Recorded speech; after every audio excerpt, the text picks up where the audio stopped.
sa trabaho niya, kunyari welder siya, para hindi naman ako magwe-welding kasi lagi na lang ako eh. Pintor, Wala pang pintor. Ganito ang gawin natin, mga pentero, stillman, kailangan pa natin yan. Tapos helper, yan, mabibigyan natin ng trabaho to. Isisingit ko doon sa PM, sa project manager, isa sa pinakamataas, vice president ng kumpanya. Eh, hindi ko naman sinabing hawak, pero sa cross ko talaga. Nagpagawa na karaan ng sa Cavite. Yan. Basta hindi ko pinangako, gagawa ko ng paraan, kasapin ko yung PM na papasok yung natin. Kailangan magkaroon tayo ng buy data for magsasubmit dito sa atin. Isasubmit sa inyo kahit yung Kung ano yung skill niya. yung skill natin, magdadalawa tayo ng form na may logo, form ng buy data lang para may pasa sa atin. May logo ng Guardian. May logo ng Guardian para may stock tayo dito. Logo ng tabak.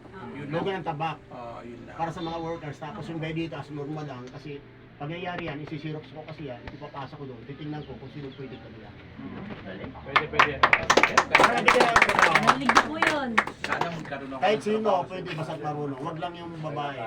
Lalaki kailangan. Lalaki. Walang edad, sir. Negosyo. Walang edad, katulad sa akin.